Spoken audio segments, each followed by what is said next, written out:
It was coming at me, though. You're gonna tap the shit out of him. The guy was coming at me crazy. What? Wait, I was take a picture right now. Matty.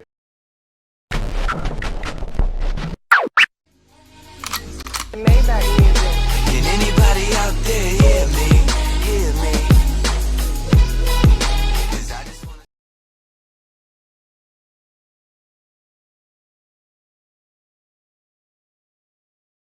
On this team, we fight for that itch. On this team, we tear ourselves and everyone else around us to pieces for that itch. Coming in at 320 kilobytes per second, it's time for MattieC's Sports for you and me. What the fuck is up? They ain't touching me for nothing. Gang shit is not my business. I ain't not the one to fuck with.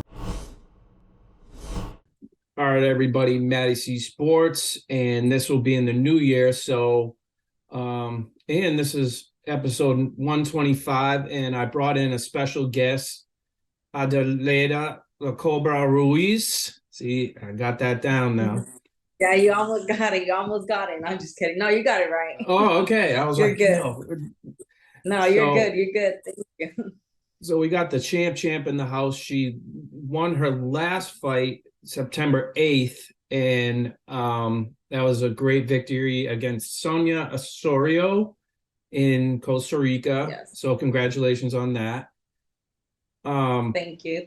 I did watch that fight on, do they call it DAZN or DAZN? The zone. The zone. Okay. The zone. Uh-huh. So with that victory, what I saw, at least, I thought you just totally dominated that fight. You didn't have to have like a crazy knockout. You did it just the way you needed to by just excellent. You know, you didn't seem gassed or tired or anything like that in my eyes. Did you feel that way at all? No, I didn't feel it. No, I wasn't tired. I wasn't gassed out or anything. Yeah, I was in really good condition, actually. I think and I thought I could have done better. I didn't do a lot of things my father, which is my coach, asked me to do because I was so focused on other things within the fight. So, but yeah, no, I was in really good condition. And shout out to Juan Ruiz, who is your coach, and who is obviously a great coach, and you improved your record to 13-0. And it was just, I thought it was a great fight. And honestly, I'm going to put it in my resume to DAZN, because I think I would have done a little bit better at announcing, but we'll let them we'll let them know that. Yeah, no, I heard that from a couple of people too, but yeah, I think they did their best. But you know, how did you feel with knowing that in Costa Rica, or I don't know if it was exactly Costa Rica, but they told you the points within, was it 3 rounds? It was after the 4th round. Fourth round. Okay. How did you feel about that? Like, did you feel indifferent, like it didn't matter, or was it like you know, you used it to your advantage? No, it didn't really matter. They had already told us before the fight, you know, the WBC representative had told us, you know, after the 4th round, we're going to be announcing the points as WBC regulations. So, I mean, we were already expecting it. So it didn't really matter. I did use it to my advantage, but it didn't matter. I mean, I was expecting it anyways to come in after the 4th round. And when I saw you fight, I mean, your strategy was excellent, and like you didn't have to like go overboard with punches. It just seems like your jab was working excellent, and you just didn't need to use all that power. You just kind of stayed with it and just kept to your game, it seemed. My game, well, yes, to my game, not my father's game, because after the fourth round, our strategy had to change a little bit, and I didn't. I kept it towards what I wanted to do, which I was so, I mean, I don't know if you've seen our first fight. That first fight me and Sonia had ended in a headbutt, accidental headbutt. Yep, I saw that fight. With this second fight, my goal was to keep her away, to just keep her away, not allow that head to come in, which she did headbutt me one time, which wasn't that noticeable, but I was just so focused on her head and to keep her on the outside, and that's what I was trying to do. And after the fourth, fifth round, my dad was like, all right, we're good to go. Let's go for this. Let's go for that. And I didn't listen. I was just totally more focused on her head, not hitting my head, because I just was focused on that. I mean, I think I could have done better, but I'm really happy with my outcome. And, you know, I hear it from a lot of people. They really like how they seen that I was trying to fight her on the outside and being smart about my punches and this and that. So I get really good feedback on my fight. But I'm a woman, I'm a female. We're never satisfied or happy with what we do. So yeah, thank you. Yeah, I mean, when I saw the fight, I mean, I was like yelling at the TV. I was like, come on, let's go. Like, turn it up here. And it's like, wait a minute, she doesn't really have to right now. She's just kind of like, I kind of felt like you were just gliding, like, you know, like I felt like you didn't have to push yourself to get gassed or tired. You just went with the flow. Yeah. Your fight was just straight flowing. And yeah, no, exactly. I just went with the flow. That's crazy. You notice that I just went with the flow. I didn't have to push myself too hard. I think even my sparring sessions were a little bit harder than the fight was itself. So yeah. Well, you know what bothered me is they didn't let you pick like a song to come out to. It was just the drums and stuff. I was like, is this DAZN's fault, or like is this somebody else's fault? Like there was no walkout songs for either fighter. Yeah, you know what? No, they did. They actually did. They did make us. They gave us the chance to pick our song. They did. The song they put on for me wasn't my song, and then the viewers couldn't even hear it. No, that's what I mean. I didn't even think there was one. Yeah, no, there was one, but I guess I don't know, their setup was just, I guess, not set up right. I don't know. I have no idea, but I know a lot of viewers told me that they were able to hear the drums more than the songs or anything else.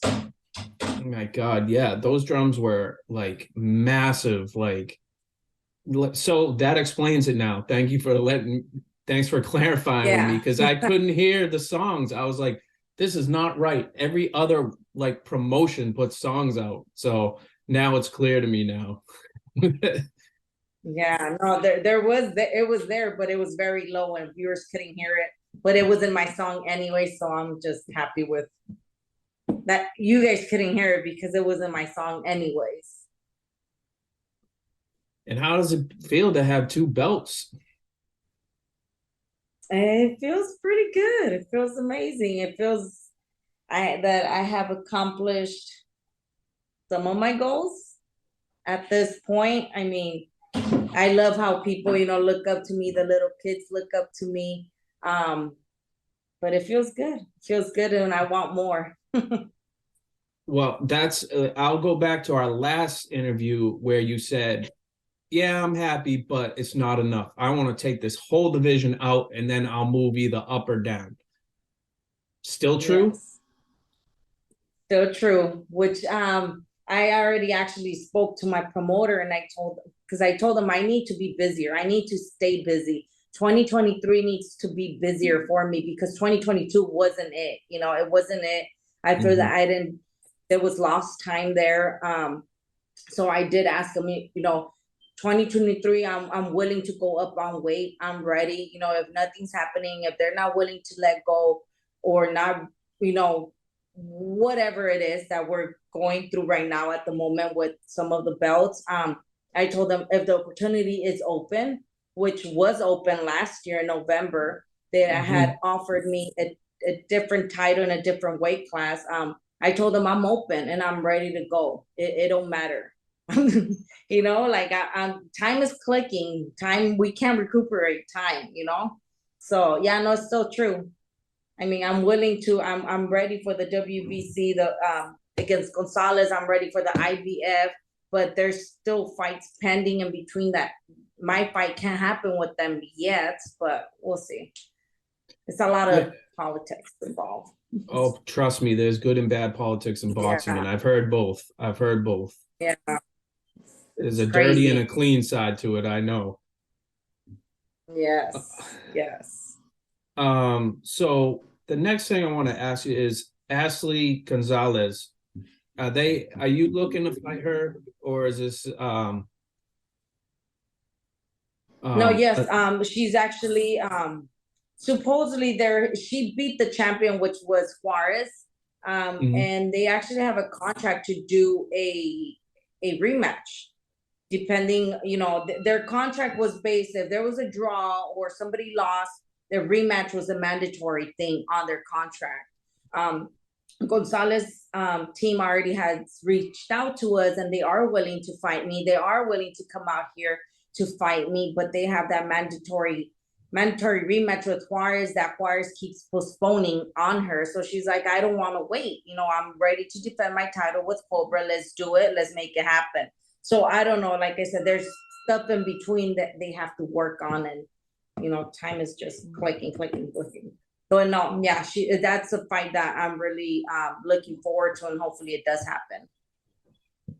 Well, I have to say, out of a lot of respect for that, because guys will duck away from these challenges, and for you guys to basically agree, like, she's trying to get a title defense and then somebody else is ducking her, and you're like, okay, well, let me know and I'll fight you. Like, I respect that. A lot of guys are like, oh, well, I'll fight this guy who's 12-17, which some people consider it like as a journeyman, but no, that guy could beat your ass because of that experience.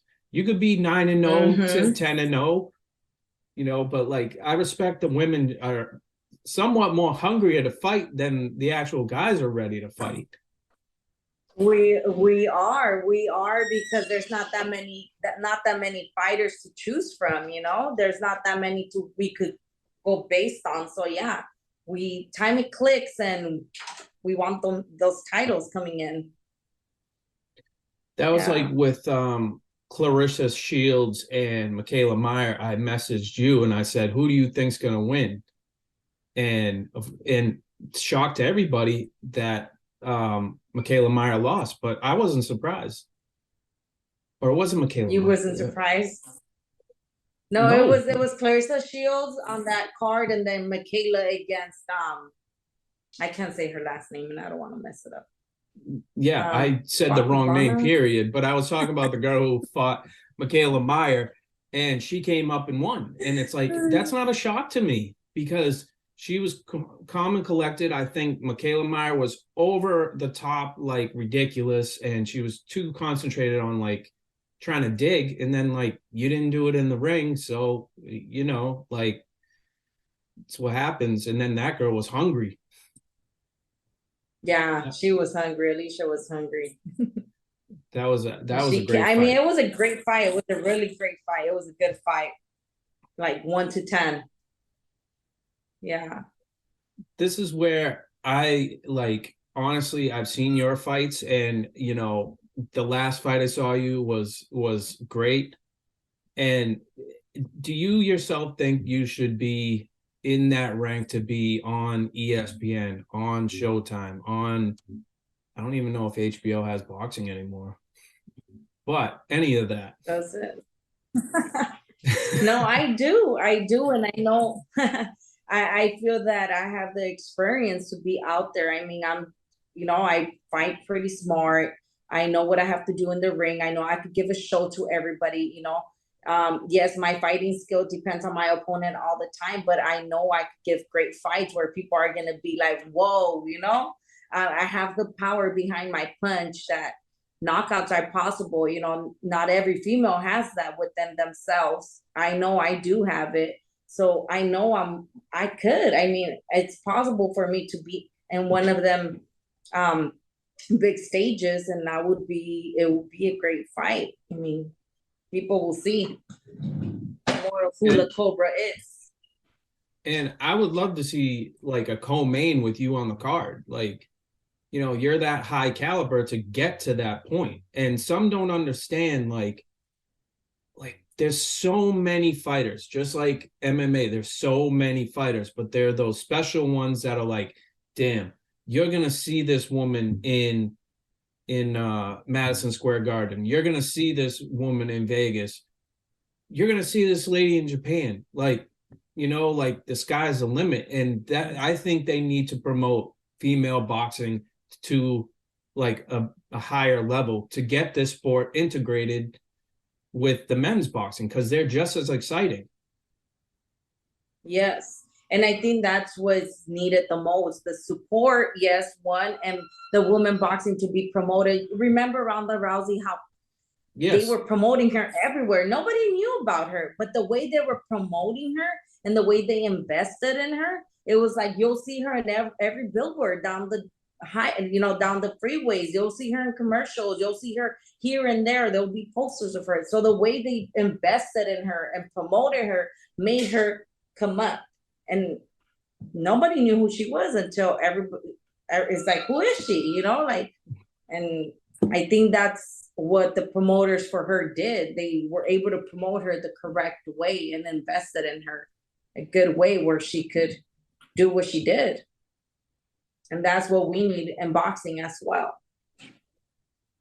And, I do believe that Marv Nation is doing an excellent job in promoting you themselves. I just think it needs to go higher, because I've seen, like, in my fan following, in my show, people are starting to look at you and people are starting to like what you do. And all the way here on the East Coast, like, there's appreciation for your fights and appreciations for you. So, I mean, I think it's great, because I'm like, yeah, like this woman talks to me and like, we just shoot the shit about boxing. But like, when this girl's in the ring, she goes and get it. Like, this needs to be known, not just here, but over there. So like, that's what I like about my fans, is they see a true grinder and, they appreciate your style of fighting. Well, thank you. Thank you. I appreciate that. And like I always say, the support is what we need the most. So once people support me and they, cheer me on, it motivates me even more to do, hey, I am doing good. I am, I'm gonna keep doing this because people are watching. And all this time being a full-time mom and like boxing, and I remember you were telling me, what was it? You just got off of work and you were taking your daughters to what's that great place? No, it wasn't great. It was I forget. It was like an amusement park. Like, yes. Yeah, Knoxbury Farm. Knoxbury Farm. And you were like, yeah, I just got off of work, like got like 2 hours sleep. Yeah, no, it's like I tell everybody, it's like, it was so, because I had my children back to back. I have 3, and it was so hard when they were little, and I wanted them to grow up, and I did have a little time off, and now they're teenagers. So I'm like, oh my gosh, it's like starting all over again. It's so hard, so I'm like everywhere with them. Do you have your kids train with you? The youngest, a 12-year-old, yes, he trains with me. My daughter comes randomly here and there. Today she came with me to the gym. So here and there, she doesn't do it to pursue it. My youngest does. He wants to. I'm actually getting his license to fight amateur next year, so he should be fighting next year. Yeah. And then the oldest doesn't. Oh, is he going to be the mini Cobra? He's the mini Cobra. Yeah, we call him Chocolatito since he was a little kid. He used to look like Chocolatito. Excellent, excellent. I'm glad you're like passing on the sport too to your son. That's really cool. Oh, so he's in double trouble because he's got you. Oh yeah, for sure. And And your sometimes dad. because he's 5'4.5". So we're at the same weight class. Like he's 110, I'm 115. He's 5'4", we're the same. So we spar together, you know? That's excellent. So And it's he's all got your good. dad too. That's like a force. Mhm. Yes. What I like about him is that it's natural for him. He does it naturally because he's just like me. He loves the sport. He fell in love with the sport. So I love it. I always told him, like, I'm not gonna push you to do it. You want to do it, but he's a natural. He has it in him. Like you could tell. It's awesome. That is excellent. Have you cut down on work time to train more, or is it still like the same grind? Oh, it's still the same grind, but now that what we're doing differently is that my dad retired just recently. So instead of training in the evening, right now we're training in the morning. So I'm waking up a little bit earlier, 3:30 in the morning to be here at 4 a.m. To leave by 6:30 and go pick up my kids, drop them off to school, and then go to work. Then after work, I have to come back to the gym and help my dad train the rest of the kids here. So. Oh my God, you Yes. guys are hustlers. You guys are hustlers. And congratulations to your dad on retirement too. Thank you. Yeah, thank you. He needed that. So, Yeah. I mean, it seems like in the La Cobra world is good. Yeah. Still adjusting to the time change and everything, but yeah, no, everything's good. So, what's your like main goal in 2023? Just continue to get as many fights as you can, or like what's like the prime number you want for fights, like between? For fights, I would love to fight 4 times next year, but if it's at least 3 times will be great. I'll be happy with 3 times next year. Yeah, 3 fights, 3 different titles. I mean, if possible, maybe a defense between, but I'm looking forward to the WBC and the IBF next year, and hopefully it happens. Excellent. And when are you coming up with Cobra stuff? I've been waiting. I know, I'm really trying to work on it. Me and my brother have spoken on maybe, us doing our own things, at home. And so I'm working on it though. I'm working on it because people keep asking me and I'm like, I don't know, wait, hold on. I have one of my sponsors actually helping me out to see, who can we use as them to be the ones to do it for us. And we're working on it though. We're working. That mock-up was fire. I did tell you that. The what? The which one? The mock-up you had, that I think it was a like a track jacket look. Oh yeah. Hopefully soon we'll have something out. Yeah, hopefully 2023 is my year and everything will go good and better. So with my final question to you, La Cobra, is for this coming year, do you expect, looking forward to, not only work with Marv, but potentially get on a card on ESPN or Top Rank Showtime, anything like that? Yes, hopefully it happens. We me and my dad already spoken about it. So hopefully 2023, we'll stay busy, but something that we have we'll be talking to Marv Nations about, and hopefully, that could happen and it could be possible. Excellent. Being open and yeah. I love it. So again, I thank you so much for coming on the show. You're always welcome. And Well, I thank really you. hope to see more of those belts on your office table right there. Yes. I'm sure they're coming. I guarantee. They're gonna put on ESPN First. Undisputed, and you're gonna have like 4 belts on this side. God first willing, and yes, it does happen. So we'll be waiting. We're patiently waiting. All right, well, thank you so much. There's a reason why I have Champion sweatshirt on, is because, come on, I'm talking to the champ. Thank you. So, everybody, this is MattieC Sports for you and me. This is my friend right here, Adelaida La Cobra Ruiz. And look out for her on any, whatever fight she has.